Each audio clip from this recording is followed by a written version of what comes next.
Hello, it's Ryan from 2minutetennis.net, and in this video, I want to address something that comes up often in the comment section of my videos. Whenever I talk about closing the racket face, people write that Del Potro does not close his racket face on his forehand, and I just want to show you that he does. And so we can just take any one of these forehands. Let's just go from the beginning here.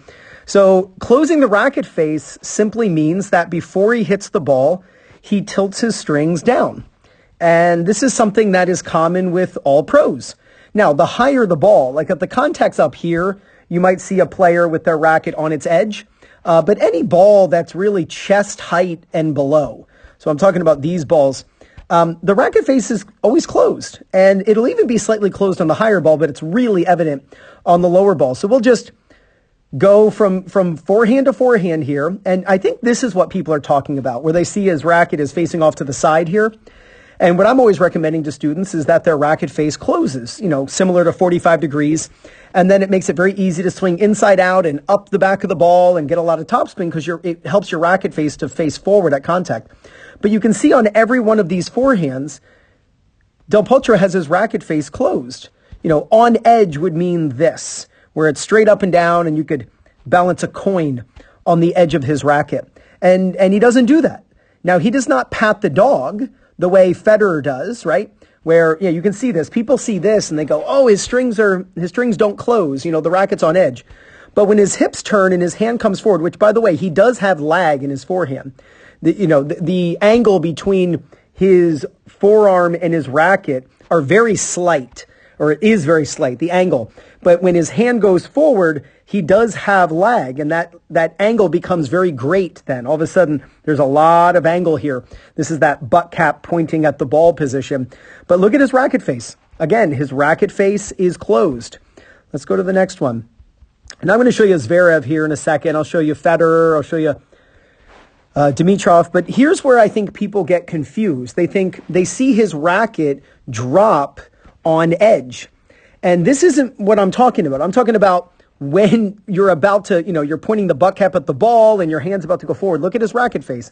It's closed. Now, a lot of players say, well, he's not thinking about this. This just happens naturally. Well, when I drive a car, I don't think about anything either. I don't think about my feet, changing gears, the turn signal. I don't even think about turning the car on or off. But to a 16-year-old just learning, sure, they have to think about all that stuff. So it only becomes natural and a habit with practice and deliberate practice.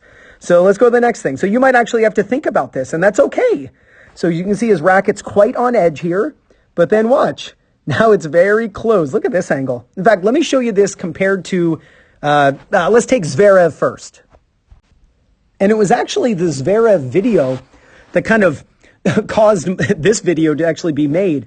Is a lot of the comments were like, oh, Ryan, you're reaching. The fact that you're telling people to close the racket face and Del Potro doesn't, it's like, well, they all do. This is one of the basics of a forehand, is to close the racket face before you hit so that at contact, your strings face forward. The way you get your strings to face forward easily without having to do anything, just swing low to high as you hit, is to close the racket face, then you can swing right up the back of the ball. Let's go to the next one. Now, Zverev's grip is farther, right? So he uses a semi-Western grip where Del Potro is an Eastern grip. So you're not going to see as closed a racket from Del Potro, where you can see the difference. That's really a difference in the grip that they use, not so much, tilting more on purpose than the other.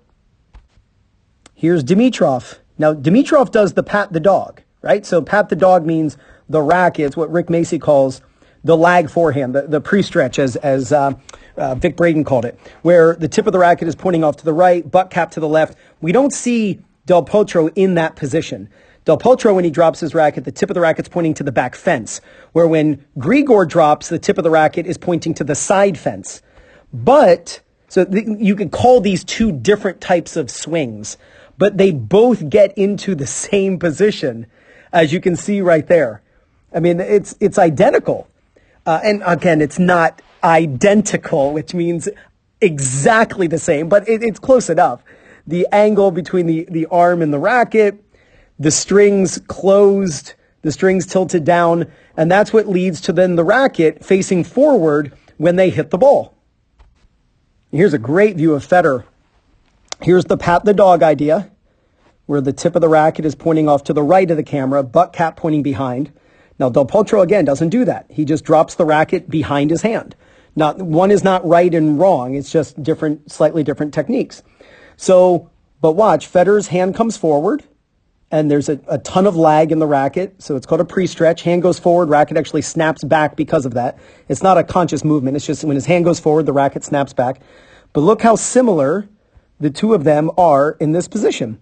Strings are tilted down. If the racket was a mirror, the reflection would be reflecting the ground. Now, it's not perfectly flat, like it's a table and you could rest a tennis ball on the table. It's not how it is. It's angled. So think like 45 degrees. But when the strings face down prior to hitting the ball, that's what then gets the strings to face forward when they hit. That's how you become super consistent.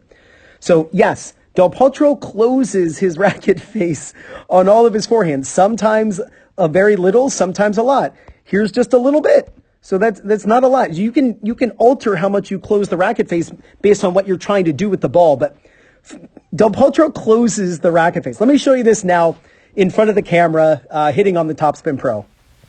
So I hope that made it very easy to see. Whether you are someone who does pat the dog, where the strings close on the outside of your hand, and then when your hips pull, the hand goes forward, the weight of the racket lags behind, stretches the forearm, then the racket catches up, and you get a tremendous amount of racket speed, which, by the way, just a few days ago, I made a video on how Federer hits his forehand, and go check that video out. You'll see that the racket closes in the butt cap position, butt cap pointing at the ball position, the racket's closed.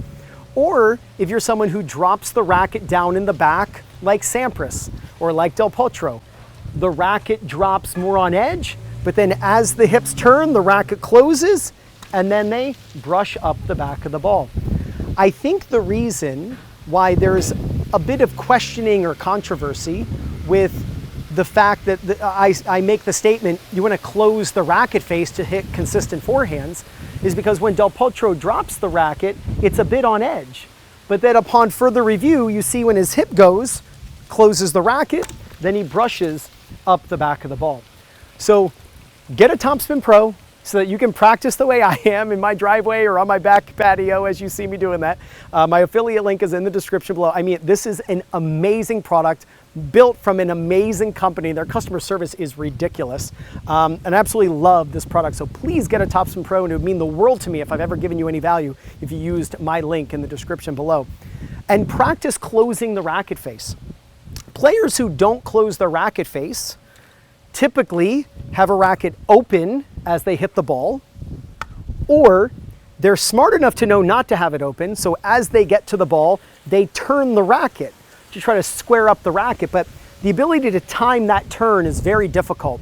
And typically they are either late and the ball goes out, or they turn it early and the ball goes in the net. So I want you to work on closing the racket face, whether you do a pre-stretch, which is that, or you drop conventionally in the back, tilt the strings down prior to contact so that when you hit the ball, the strings are facing forward and you can brush up the back of the ball. But film yourself. See if you're closing your racket face and swinging low to high on your forehand. And if you do, there's no doubt you're going to gain confidence, win more matches, and play much better tennis. This is Ryan Reedy from 2minutetennis.net. You got this.